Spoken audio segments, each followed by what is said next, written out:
Hi ನಮಸ್ತೆ ಸ್ನೇಹಿತರೆ. ಇವತ್ತಿನ ತರಗತಿಯಲ್ಲಿ ನಾವು 8ನೇ ತರಗತಿಯ ಸಮಾಜ ವಿಜ್ಞಾನ ವಿಷಯಕ್ಕೆ ಸಂಬಂಧಿಸಿದಂತಹ ಭೂಮಿ ನಮ್ಮ ಜೀವಂತ ಗ್ರಹ ಎಂಬ ಪಾಠದ ಪ್ರಮುಖ ಪ್ರಶ್ನೋತ್ತರಗಳ ಬಗ್ಗೆ ಚರ್ಚೆ ಮಾಡ್ತಾ ಹೋಗ್ತಿದ್ದೀವಿ.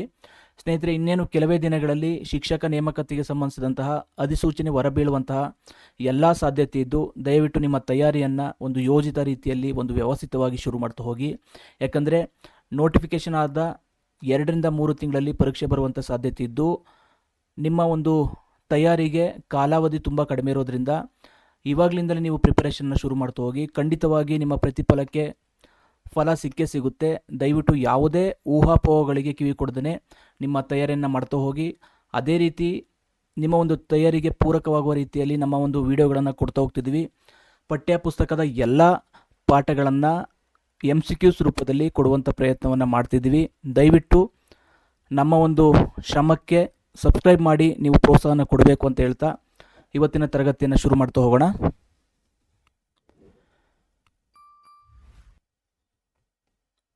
ಇವತ್ತಿನ ಮೊದಲ ಪ್ರಶ್ನೆ, ಸೌರವ್ಯೂಹದ ಗ್ರಹಗಳಲ್ಲಿ ಭೂಮಿಯು ಮಾತ್ರ ಜೀವಿಗಳನ್ನು ಹೊಂದಿರಲು ಕಾರಣವೇನು?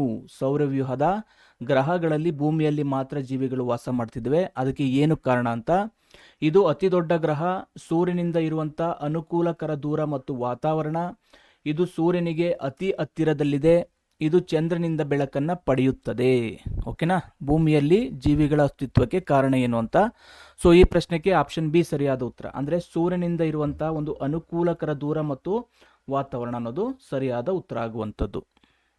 ನೋಡಿ, ಇಲ್ಲಿ ಭೂಮಿ ಮತ್ತು ಸೂರ್ಯನ ನಡುವೆ ಸರಿಯಾದ ಒಂದು ಅಂತರ ಇರುವಂಥದ್ದು ಉಷ್ಣಾಂಶ ಆಗಿರ್ಬೋದು, ಅನಿಲಗಳಾಗಿರ್ಬೋದು, ಜಲಚಕ್ರಗಳು, ಇವೆಲ್ಲವೂ ಕೂಡ ಜೀವಿಯ ಅಸ್ತಿತ್ವಕ್ಕೆ ಕಾರಣವಾಗಿರುವಂಥದ್ದು. ಸೊ ಹಾಗಾಗಿ ಭೂಮಿಯಲ್ಲಿ ಮಾತ್ರ ಜೀವಿಗಳು ಕಂಡುಬರುವಂಥದ್ದು. ಎರಡನೇ ಪ್ರಶ್ನೆ, ಭೂಮಿಯ ಒಟ್ಟು ಭೌಗೋಳಿಕ ಕ್ಷೇತ್ರ ಎಷ್ಟು ದಶಲಕ್ಷ ಚದುರ ಕಿಲೋಮೀಟರ್? ಭೂಮಿಯ ಒಟ್ಟು ಭೌಗೋಳಿಕ ಕ್ಷೇತ್ರ ಎಷ್ಟಿದೆ ಅಂತ. 361, 149, 510, 250 ಇವೆಲ್ಲವೂ ಕೂಡ ದಶಲಕ್ಷ ಚದುರ ಕಿಲೋಮೀಟರ್ಲಿರುವಂಥದ್ದು. ಸೊ ಹಾಗಾಗಿ ಭೂಮಿಯ ಕ್ಷೇತ್ರ ಆಪ್ಷನ್ ಸಿ 510 ದಶಲಕ್ಷ ಚದುರ ಕಿಲೋಮೀಟರ್ ಇರುವಂಥದ್ದು. ಓಕೆನಾ? ಆಪ್ಷನ್ ಸಿ ಸರಿಯಾದ ಉತ್ತರ. ಮೂರನೇ ಪ್ರಶ್ನೆ ಇದು, ಭೂಮಿಯ ಮೇಲ್ಮೈಯಲ್ಲಿ ಜಲಭಾಗದ ಶೇಕಡವಾರು ಪ್ರಮಾಣ ಎಷ್ಟು? ಭೂಮಿಯ ಮೇಲ್ಮೈಯಲ್ಲಿ ಜಲಭಾಗದ ಶೇಕಡವಾರು ಪ್ರಮಾಣ 29.22%, 70.78%, 50%, 81%. ಈ 4 ಆಯ್ಕೆಗಳಲ್ಲಿ ಭೂಮಿಯ ಮೇಲಿರುವಂತಹ ಜಲಭಾಗದ ಶೇಕಡ ಪ್ರಮಾಣ ಆಪ್ಷನ್ ಬಿ 70.78. ಓಕೆನಾ? ಸೊ ಆಪ್ಷನ್ ಬಿ ಸರಿಯಾದ ಉತ್ತರ. ನಾಲ್ಕನೇ ಪ್ರಶ್ನೆ, ಭೂಮಿಯ ಆಕಾರವನ್ನು ಏನೆಂದು ಕರೆಯುತ್ತಾರೆ? ಭೂಮಿಯ ಆಕಾರವನ್ನು ಏನಂತ ಕರೀತಾರೆ ಅಂತ. ಗೋಳಾಕಾರ, ಜಿಯಾಡ್, ಲಂಬವೃತ್ತಾಕಾರ, ಅಂಡಾಕಾರ. ಭೂಮಿಯು ಯಾವ ಆಕಾರದಲ್ಲಿದೆ ಅಂತ. ಸೊ ಈ ಪ್ರಶ್ನೆಗೆ ಆಪ್ಷನ್ ಬಿ ಜಿಯಾಡ್ ಆಕಾರದಲ್ಲಿ ಇರುವಂಥದ್ದು. ಜಿಯಾಡ್ ಆಕಾರ. ಭೂಮಿಯ ಆಕಾರ ಯಾವುದು ಅಂದರೆ ಜಿಯಾಡ್ ಆಕಾರ. ಏನಿದು ಜಿಯಾಡ್ ಆಕಾರ ಅಂತ ಅಂದರೆ, ನೋಡಿ, ಭೂಮಿಯು ಧ್ರುವಗಳ ಬಳಿ ಸ್ವಲ್ಪ ಚಪ್ಪಟೆಯಾಗಿರುವಂಥದ್ದು. ಎಲ್ಲಿ? ಧ್ರುವಗಳ ಬಳಿ ಸ್ವಲ್ಪ ಚಪ್ಪಟೆಯಾಗಿರುವಂಥದ್ದು. ಇನ್ನು ಸಮಭಾಜಕ ವೃತ್ತದ ಬಳಿ ಬಂದಾಗ ಅಲ್ಲಿ ಉಬ್ಬಿದಂತಿದೆ. ಓಕೆನಾ? ಧ್ರುವಗಳ ಬಳಿ ಚಪ್ಪಟೆಯಾಗಿರುವಂಥದ್ದು, ಸಮಭಾಜಕ ವೃತ್ತದ ಬಳಿ ಹುಬ್ಬಿದಂತಿರುವುದು. ಸೊ ಆದ್ದರಿಂದ ಈ ಒಂದು ಆಕಾರವನ್ನು ನಾವು ಏನಂತ ಕರಿತೀವಿ ಅಂದರೆ ಜಿಯಾಡ್ ಆಕಾರ ಅಂತ ಕರಿತೀವಿ. ಸೊ ಹಾಗಾಗಿ ಭೂಮಿಯು ಜಿಯಾಡ್ ಆಕಾರದಲ್ಲಿ ಇರುವಂಥದ್ದು. ಐದನೇ ಪ್ರಶ್ನೆ, ಭೂಮಿಯ ಸಮಭಾಜಕ ವೃತ್ತದ ವ್ಯಾಸ ಎಷ್ಟು? ಭೂಮಿಯ ಸಮಭಾಜಕ ವೃತ್ತದ ವ್ಯಾಸ 12,714 ಕಿಲೋಮೀಟರ್, 12,756 ಕಿಲೋಮೀಟರ್, 40,076 ಕಿಲೋಮೀಟರ್, 42 ಕಿಲೋಮೀಟರ್. ಸಮಭಾಜಕ ವೃತ್ತದ ವ್ಯಾಸ ಎಷ್ಟಿದೆ ಅಂತ. ಸೊ ಈ ಪ್ರಶ್ನೆಗೆ ಆಪ್ಷನ್ ಬಿ ಅಂದರೆ 12,756 ಕಿಲೋಮೀಟರ್ ಇರುವಂಥದ್ದು. ಓಕೆನಾ? ಇದು ಪ್ರಶ್ನೆಯಾಗುವಂಥ ಸಾಧ್ಯತೆ ಇದೆ. 12,756 ಕಿಲೋಮೀಟರ್ ಸಮಭಾಜಕ ವೃತ್ತದ ವ್ಯಾಸ. ಮುಂದಿನ ಪ್ರಶ್ನೆ, ಭೂಮಿಯ ಸಮಭಾಜಕ ವೃತ್ತ ಮತ್ತು ಧ್ರುವೀಯ ವ್ಯಾಸದ ನಡುವಿನ ವ್ಯತ್ಯಾಸ ಎಷ್ಟು? ಸಮಭಾಜಕ ವೃತ್ತ ಮತ್ತು ಧ್ರುವೀಯ ವ್ಯಾಸದ ನಡುವಿನ ವ್ಯತ್ಯಾಸ 111 ಕಿಲೋಮೀಟರ್, 42 ಕಿಲೋಮೀಟರ್, 100 ಕಿಲೋಮೀಟರ್, 0 ಕಿಲೋಮೀಟರ್. ಈ 4 ಆಯ್ಕೆಗಳಲ್ಲಿ ಭೂಮಿಯ ಸಮಭಾಜಕ ವೃತ್ತ ಮತ್ತು ಧ್ರುವೀಯ ವ್ಯಾಸದ ನಡುವಿನ ವ್ಯತ್ಯಾಸ ಸುಮಾರು 42 ಕಿಲೋಮೀಟರ್ ಅಷ್ಟು ವ್ಯತ್ಯಾಸವನ್ನು ಹೊಂದಿರುವಂಥದ್ದು. ಓಕೆನಾ? ನೋಡಿ, ಸಮಭಾಜಕ ವೃತ್ತ 12,756 ಕಿಲೋಮೀಟರ್ ಇದೆ. ಧ್ರುವೀಯ ವ್ಯಾಸ 12,714 ಕಿಲೋಮೀಟರ್ ಇರ್ಬೋದು. ಅಂದರೆ ಸುಮಾರು 42 ಕಿಲೋಮೀಟರ್ಗಳ ಅಂತರ ಇರುವಂಥದ್ದು. ಓಕೆನಾ. ಸೌರವ್ಯೂಹದ ಗಾತ್ರದಲ್ಲಿ ಭೂಮಿಯು ಎಷ್ಟನೇ ದೊಡ್ಡ ಗ್ರಹ? ಸೌರವ್ಯೂಹದ ಗಾತ್ರದಲ್ಲಿ ಭೂಮಿಯು ಎಷ್ಟನೇ ದೊಡ್ಡ ಗ್ರಹ ಅಂತ 3ನೇಯ, 4ನೇಯ, 5ನೇಯ, 1ನೇಯ. ಓಕೆನಾ. ಭೂಮಿಯ ಸ್ಥಾನ ಅಥವಾ ಗಾತ್ರ ಎಷ್ಟು ಅಂತ. ಸೊ ಈ ಪ್ರಶ್ನೆಗೆ ಆಪ್ಷನ್ ಸಿ ಅಂದರೆ 5ನೇ ದೊಡ್ಡ ಗ್ರಹ. ಓಕೆನಾ. ಸೌರಮಂಡಲದಲ್ಲಿಯೇ ಭೂಮಿ 5ನೇ ದೊಡ್ಡ ಗ್ರಹ ಆಗಿರುವಂಥದ್ದು. ಮುಂದಿನ ಪ್ರಶ್ನೆ, ಭೂಮಿಯ ಮೇಲಿರುವಂಥ ಒಟ್ಟು ಖಂಡಗಳ ಸಂಖ್ಯೆ ಎಷ್ಟು? ಭೂಮಿಯ ಮೇಲಿರುವಂಥ ಒಟ್ಟು ಭೂಖಂಡಗಳ ಸಂಖ್ಯೆ ಎಷ್ಟು ಅಂತ 5, 6, 7, 4 ಒಟ್ಟು ಖಂಡಗಳ ಸಂಖ್ಯೆ. ಭೂಮಿಯ ಮೇಲೆ ಒಟ್ಟು 7 ಖಂಡಗಳು. ಓಕೆನಾ. 7 ಖಂಡಗಳು ಕಂಡು ಬರುವಂಥದ್ದು. ಸೊ ಇದಕ್ಕೆ ಆಪ್ಷನ್ ಸಿ ಸರಿಯಾದ ಉತ್ತರ. 9ನೇ ಪ್ರಶ್ನೆ ಇದು, ವಿಸ್ತೀರ್ಣದಲ್ಲಿ ಅತಿ ದೊಡ್ಡದಾದ ಖಂಡ ಯಾವುದು? ವಿಸ್ತೀರ್ಣದಲ್ಲಿಯೇ ಅತ್ಯಂತ ದೊಡ್ಡದಾದ ಖಂಡ Australia, Asia, Africa, Europe. Australia, Asia, Africa, Europe. ಈ 4 ಖಂಡಗಳಲ್ಲಿ ಅತ್ಯಂತ ದೊಡ್ಡ ಖಂಡ ಏಷ್ಯಾ ಖಂಡ. ಓಕೆನಾ. ಏಷ್ಯಾ ಖಂಡ 7 ಖಂಡಗಳಲ್ಲಿ ಅತ್ಯಂತ ದೊಡ್ಡದಾದ ಖಂಡ. ಓಕೆನಾ. ಅತ್ಯಂತ ಚಿಕ್ಕದಾದ ಖಂಡ ಆಸ್ಟ್ರೇಲಿಯಾ. ಓಕೆನಾ. ಅತಿ ಚಿಕ್ಕ ಖಂಡ ಆಸ್ಟ್ರೇಲಿಯಾ, ಅತಿ ದೊಡ್ಡ ಖಂಡ ಏಷ್ಯಾ. ಪ್ರಪಂಚದ ಅತಿ ದೊಡ್ಡ ಮತ್ತು ಆಳವಾದ ಮಹಾಸಾಗರ ಯಾವುದು? ಇಡೀ ಪ್ರಪಂಚದಲ್ಲಿ ಅತ್ಯಂತ ದೊಡ್ಡದಾದ ಮತ್ತು ಆಳವಾದ ಮಹಾಸಾಗರ ಯಾವುದು? ಅಟ್ಲಾಂಟಿಕ್ ಸಾಗರ, ಪೆಸಿಫಿಕ್ ಸಾಗರ, ಹಿಂದೂ ಮಹಾಸಾಗರ, ಆರ್ಕ್ಟಿಕ್ ಸಾಗರ. 4 ಸಾಗರಗಳಿದ್ದಾವೆ. ಸೊ ಈ 4 ಸಾಗರಗಳಲ್ಲಿ ಅತ್ಯಂತ ದೊಡ್ಡದಾದ ಮತ್ತು ಆಳವಾದ ಮಹಾಸಾಗರ ಆಪ್ಷನ್ ಬಿ ಪೆಸಿಫಿಕ್ ಸಾಗರ. ಓಕೆನಾ. ಪೆಸಿಫಿಕ್ ಸಾಗರ ಇಡೀ ಪ್ರಪಂಚದಲ್ಲಿ ಅತ್ಯಂತ ದೊಡ್ಡದಾದ ಮಹಾಸಾಗರ ಆಗಿರುವಂಥದ್ದು. 11ನೇ ಪ್ರಶ್ನೆ, ಉತ್ತರ ಗೋಳಾರ್ಧವನ್ನ ಏನೆಂದು ಕರೆಯುತ್ತಾರೆ? ಉತ್ತರ ಗೋಳಾರ್ಧವನ್ನ ಏನೆಂದು ಕರೆಯುತ್ತಾರೆ? ಜಲಗೋಳಾರ್ಧ, ಭೂಪ್ರಧಾನ ಗೋಳ, ವಾಯುಗೋಳ, ಶೀತಗೋಳ. ಉತ್ತರ ಗೋಳಾರ್ಧವನ್ನ ಏನಂತ ಕರೀತಾರೆ ಅಂತ.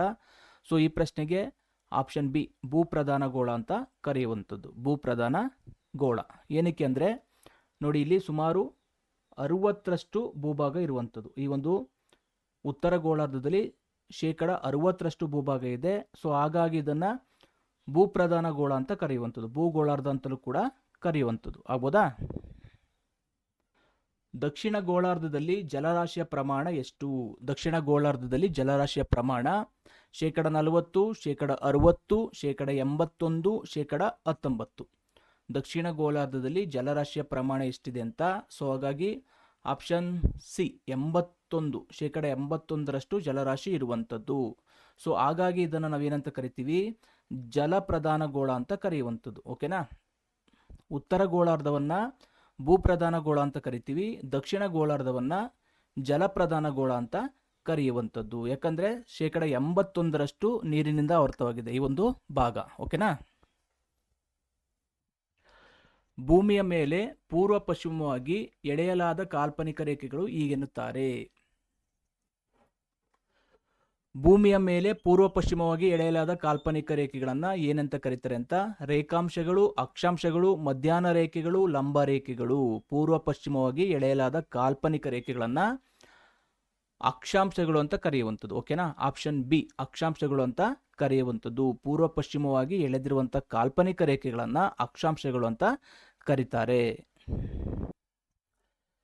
0 ಡಿಗ್ರಿ ಅಕ್ಷಾಂಶವನ್ನ ಹೀಗೆಂದು ಕರೆಯುತ್ತಾರೆ. 0 ಡಿಗ್ರಿ ಅಕ್ಷಾಂಶವನ್ನ ಏನಂತ ಕರೀತಾರೆ ಅಂತ. ಕರ್ಕಾಟಕ ಸಂಕ್ರಾಂತಿ ವೃತ್ತ, ಸಮಭಾಜಕ ವೃತ್ತ, ಮಕರ ಸಂಕ್ರಾಂತಿ ವೃತ್ತ, ಪ್ರಧಾನ ರೇಖಾಂಶ. ಓಕೆನಾ. 0 ಡಿಗ್ರಿ ಅಕ್ಷಾಂಶವನ್ನ ಸಮಭಾಜಕ ವೃತ್ತ ಅಂತ ಕರೆಯುವಂಥದ್ದು. ಓಕೆನಾ. ಆಪ್ಷನ್ ಬಿ ಸಮಭಾಜಕ ವೃತ್ತ ಅಂತ ಕರೀತಾರೆ. ಸಮಭಾಜಕ ವೃತ್ತದಿಂದ ಉತ್ತರಕ್ಕೆ 23.5 ಡಿಗ್ರಿ ಅಕ್ಷಾಂಶ ಯಾವುದು? ಓಕೆನಾ. ಸಮಭಾಜಕ ವೃತ್ತದಿಂದ ಉತ್ತರಕ್ಕೆ 23.5 ಡಿಗ್ರಿ ಇದೆ. ಆ ಒಂದು ಅಕ್ಷಾಂಶ ಯಾವುದು ಅಂತ. ಕರ್ಕಾಟಕ ಸಂಕ್ರಾಂತಿ ವೃತ್ತ, ಮಕರ ಸಂಕ್ರಾಂತಿ ವೃತ್ತ, ಆರ್ಕ್ಟಿಕ್ ವೃತ್ತ, ಅಂಟಾರ್ಟಿಕ್ ವೃತ್ತ. ಈ 4 ಆಯ್ಕೆಗಳಲ್ಲಿ ಸಮಭಾಜಕ ವೃತ್ತದಿಂದ ಉತ್ತರಕ್ಕೆ ಇರುವಂತಹ 23.5 ಡಿಗ್ರಿ ಅಕ್ಷಾಂಶ ಯಾವುದು ಅಂತಂದ್ರೆ ಕರ್ಕಾಟಕ ಸಂಕ್ರಾಂತಿ ವೃತ್ತ.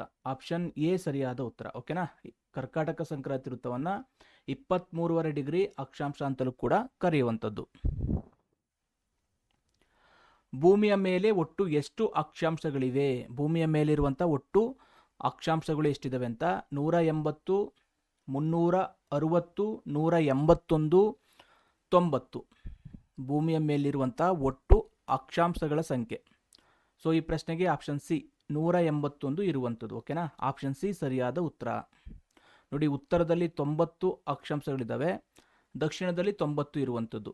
ಒಟ್ಟಾರೆ 180 ಆಯಿತು. ಪ್ಲಸ್ ಸಮಭಾಜಕ ವೃತ್ತದ ಒಂದು ಅಕ್ಷಾಂಶ ಸೇರಿದಾಗ 181 ಆಗುವಂಥದ್ದು. ಒಟ್ಟು ಅಕ್ಷಾಂಶಗಳ ಸಂಖ್ಯೆ 181.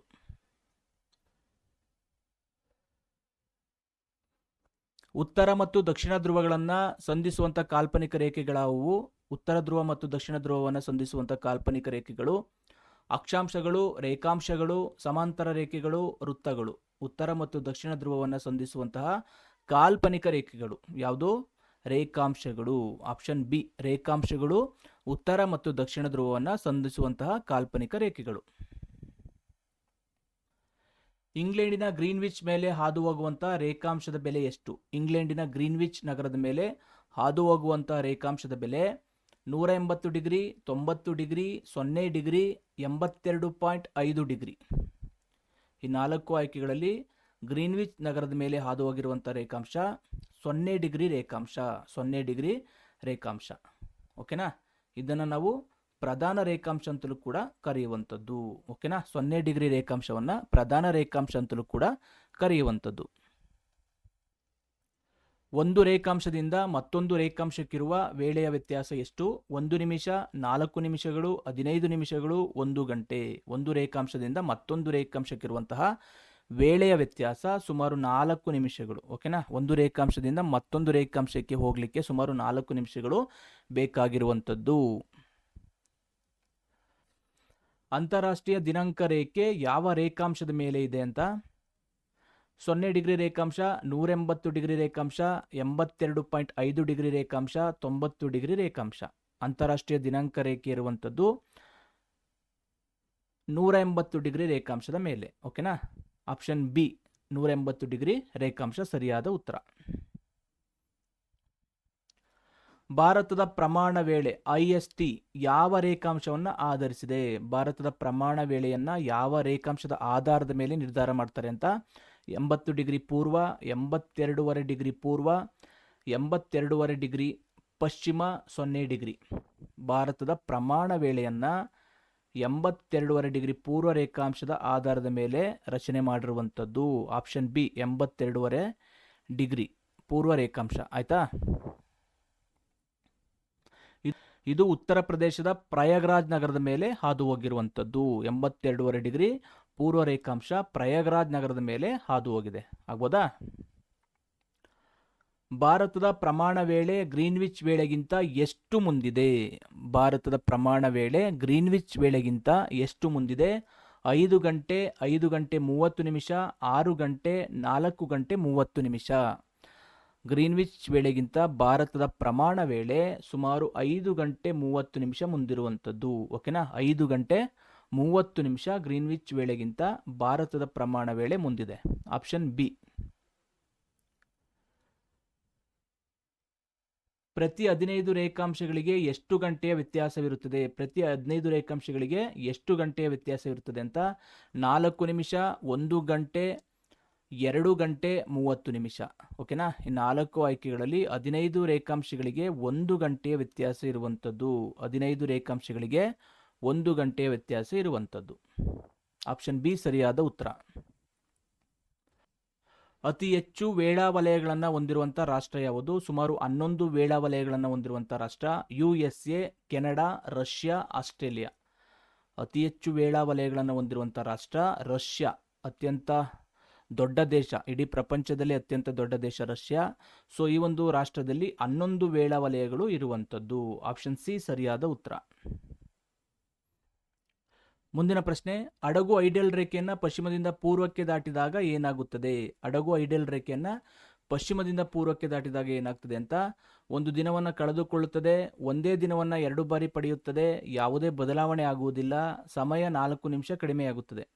ಈ 4 ಆಯ್ಕೆಗಳಲ್ಲಿ ಪಶ್ಚಿಮದಿಂದ ಪೂರ್ವಕ್ಕೆ ಹಡಗು ದಾಟಿದಾಗ ಒಂದೇ ದಿನವನ್ನು 2 ಬಾರಿ ಪಡೆಯುವಂಥದ್ದು, ಅಂದರೆ ಮತ್ತೊಮ್ಮೆ ಅದೇ ದಿನ ಅವರಿಗೆ ಬರುವಂಥದ್ದು. ಓಕೆನಾ, ಸೊ ಹಾಗಾಗಿ ಆಪ್ಷನ್ ಬಿ ಸರಿಯಾದ ಉತ್ತರ. 26ನೇ ಪ್ರಶ್ನೆ, ಲ್ಯಾಟಿನ್ ಭಾಷೆಯಲ್ಲಿ ಮೆರಿಡಿಯನ್ ಎಂದರೆ ಏನರ್ಥ? ಲ್ಯಾಟಿನ್ ಭಾಷೆಯಲ್ಲಿ ಮೆರಿಡಿಯನ್ ಎಂಬ ಪದದ ಅರ್ಥ ಏನು ಅಂತ? ಸೂರ್ಯೋದಯ, ಮಧ್ಯಾಹ್ನ, ಸೂರ್ಯಾಸ್ತ, ಮಧ್ಯರಾತ್ರಿ. ಮೆರಿಡಿಯನ್ ಎಂಬ ಪದದ ಅರ್ಥ ಮಧ್ಯಾಹ್ನ ಎಂಬ ಅರ್ಥವನ್ನು ಕೊಡುವಂಥದ್ದು. ಓಕೆನಾ, ಮಧ್ಯಾಹ್ನ ಎಂಬ ಅರ್ಥವನ್ನು ಕೊಡುವಂಥದ್ದು. ನೋಡಿ, ಇಲ್ಲಿ ಮೆರಿ ಎಂದರೆ ಮಧ್ಯ, ಡಿಯನ್ ಎಂದರೆ ದಿನ ಅಂತ. ಓಕೆನಾ, ಸೊ ಹಾಗಾಗಿ ಮಧ್ಯಾಹ್ನ ಎಂಬ ಅರ್ಥವನ್ನು ಈ ಒಂದು ಪದ ಕೊಡುವಂಥದ್ದು. ಮುಂದಿನ ಪ್ರಶ್ನೆ, ಭೂಮಿಯ ಸಮಭಾಜಕ ವೃತ್ತದ ಸುತ್ತಳತೆ ಎಷ್ಟು ಕಿಲೋಮೀಟರ್? ಭೂಮಿಯ ಸಮಭಾಜಕ ವೃತ್ತದ ಸುತ್ತಳತೆ ಎಷ್ಟು kilometre? 40,008 kilometre, 40,076 kilometre, 12,756 kilometre, 12,714 kilometre. ಸಮಭಾಜಕ ವೃತ್ತದ ಸುತ್ತಳತೆ ಸುಮಾರು 40,076 ಕಿಲೋಮೀಟರ್ ಇರುವಂಥದ್ದು. Option B, 40,076 kilometre. ಭೂ ಮತ್ತು ಜಲರಾಶಿಗಳ ಅನುಪಾತ ಎಷ್ಟಿದೆ? ಭೂಮಿ ಮತ್ತು ಜಲರಾಶಿಗಳ ಅನುಪಾತ 1:1, 1:2.43, 2.43:1, 1:3. ಸೊ ಈ ಆಯ್ಕೆಗಳಲ್ಲಿ ಭೂ ಮತ್ತು ಜಲರಾಶಿಗಳ ಅನುಪಾತ ಆಪ್ಷನ್ ಬಿ 1:2.43. ಓಕೆನಾ, ಸರಿಯಾದ ಉತ್ತರ ಆಪ್ಷನ್ ಬಿ. 29ನೇ ಪ್ರಶ್ನೆ, ಜಲಪ್ರಧಾನ ಗೋಳ ಎಂದು ಯಾವುದನ್ನು ಕರೆಯುತ್ತಾರೆ? ಜಲಪ್ರಧಾನ ಗೋಳ ಎಂದು ಯಾವುದನ್ನು ಕರೀತಾರೆ ಅಂತ. ಉತ್ತರ ಗೋಳಾರ್ಧ, ದಕ್ಷಿಣ ಗೋಳಾರ್ಧ, ಪೂರ್ವ ಗೋಳಾರ್ಧ, ಪಶ್ಚಿಮ ಗೋಳಾರ್ಧ. ಜಲಪ್ರಧಾನ ಗೋಳ ಅಂತ ಯಾವುದನ್ನು ಕರೀತಾರೆ ಅಂತ. ಸೊ ಈ ಪ್ರಶ್ನೆಗೆ ದಕ್ಷಿಣ ಗೋಳಾರ್ಧವನ್ನು ಜಲಪ್ರಧಾನ ಗೋಳಾರ್ಧ ಅಂತ ಕರೆಯುವಂಥದ್ದು. ಓಕೆನಾ, ನೋಡಿ ಇಲ್ಲಿ ಸುಮಾರು 81 ಭಾಗದಷ್ಟು ನೀರಿನಿಂದ ಆವೃತವಾಗಿರುವಂತಹ ಗೋಳಾರ್ಧ ಇದು. ಸೊ ಹಾಗಾಗಿ ಇದನ್ನು ಜಲಪ್ರಧಾನ ಗೋಳ ಅಂತ ಕರೆಯುವಂಥದ್ದು. ಭೂಮಿಯ ಧ್ರುವೀಯ ವ್ಯಾಸ ಎಷ್ಟು kilometre? 12,756 kilometre, 12,714 kilometre, 40,076 kilometre, 40,008 kilometre. ಭೂಮಿಯ ಧ್ರುವೀಯ ವ್ಯಾಸ. ಸೊ ಈ ಪ್ರಶ್ನೆಗೆ ಆಪ್ಷನ್ ಬಿ 12,714 ಕಿಲೋಮೀಟರ್ ಅನ್ನೋದು ಸರಿಯಾದ ಉತ್ತರ ಆಗುವಂಥದ್ದು. ಓಕೆನಾ, ಭೂಮಿಯ ಸಮಭಾಜಕ ವೃತ್ತದ ವ್ಯಾಸ 12,756 ಕಿಲೋಮೀಟರ್ ಆದರೆ ಭೂಮಿಯ ಧ್ರುವೀಯ ವ್ಯಾಸ 12,714 ಕಿಲೋಮೀಟರ್ ಇರುವಂಥದ್ದು. ಸೊ ಹಾಗಾಗಿ ಆಪ್ಷನ್ ಬಿ ಸರಿಯಾದ ಉತ್ತರ ಆಗುವಂಥದ್ದು. ಸ್ನೇಹಿತರೆ, ಇವತ್ತಿನ ತರಗತಿಯಲ್ಲಿ ಸುಮಾರು 30 ಪ್ರಶ್ನೋತ್ತರಗಳ ಬಗ್ಗೆ ಚರ್ಚೆ ಮಾಡಿದ್ದೀವಿ. ಮುಂದಿನ ತರಗತಿಯಲ್ಲಿ ಇದೇ ಒಂದು ಪಾಠದ ಪ್ರಮುಖ 20 ಪ್ರಶ್ನೋತ್ತರಗಳು ಜೊತೆಗೆ 3 ಅಂಕದ ಪ್ರಶ್ನೋತ್ತರಗಳ ಬಗ್ಗೆ ಚರ್ಚೆ ಮಾಡ್ತಾ ಹೋಗೋಣ. ಸೊ ನೀವು ದಯವಿಟ್ಟು ಯಾರು ನಮ್ಮ ಚಾನಲ್ನ ಸಬ್ಸ್ಕ್ರೈಬ್ ಮಾಡ್ಕೊಂಡಿಲ್ಲ ಅವರು ಸಬ್ಸ್ಕ್ರೈಬ್ ಮಾಡ್ಕೊಂಡು ನಮ್ಮ ವಿಡಿಯೋನ ನೋಡಿ ಅಂತ ಹೇಳ್ತಾ ಇವತ್ತಿನ ತರಗತಿಯನ್ನು ಮುಗಿಸ್ತಿದ್ದೀನಿ. ಎಲ್ಲರಿಗೂ ನಮಸ್ಕಾರ.